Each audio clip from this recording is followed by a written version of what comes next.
Let it be a Nick and Jane, and let it be a Mr. Smith, a banker of Nick and Jane. They both keep their money in his bank. That's why we use the title Mr. Smith with respect.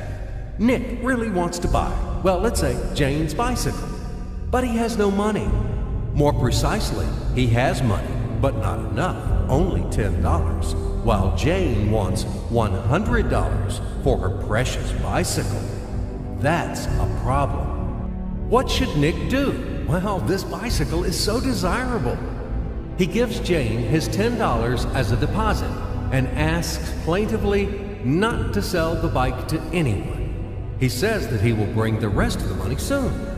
At the same time, he runs to his bank, to the respected Mr. Smith, to get a loan for the missing $90. As ill luck, Mr. Smith has no money at this moment, but he knows perfectly about $10, which Nick gave to Jane. And where will Jane bring his money to? That's right. She will put these $10 in her lovely bank to the same Mr. Smith. Therefore, Mr. Smith asks Nick to come back tomorrow in the hope that tomorrow he will get these $10. And everything happens this way. The next day, Jane brings $10 to the bank. The bank provides Nick these $10 on credit. Nick immediately gives them to Jane. She again puts them in a bank. The bank again provides Nick these $10 on credit, etc. As long as Nick the fool will gather enough money for the bicycle. Don't you get confused yet? Be patient, I told you. These demons have been trying to confuse you during 1,000 years. These damn economists and financiers. But anyway, we will figure everything out. So what do we have in the end? Nick finally got the bike from Jane. Wow! But at the same time, Nick owes $90 to the bank, Mr. Smith. And the bank, in its turn, owes $100 to Jane. In other words, those $10, which existed initially, have magically turned into $200, $190 of debts plus real $10.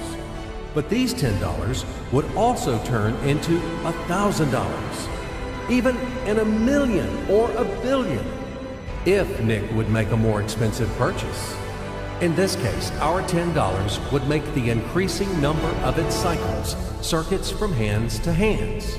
That's it. So, what happens in today's world? SOS! It appears that banks also make money out of thin air and multiply them. Not only Fed can produce money, but banks either.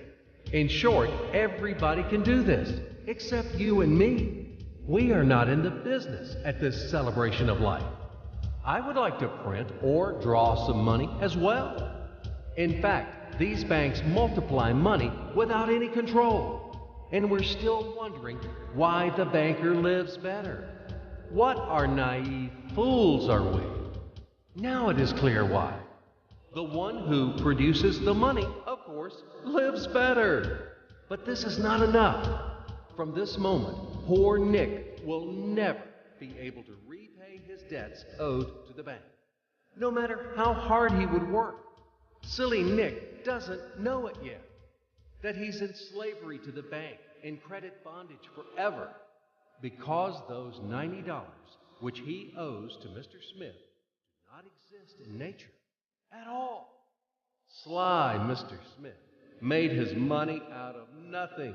He created them out of thin air, just one click. And $10 turned into $200. Yes, but you can object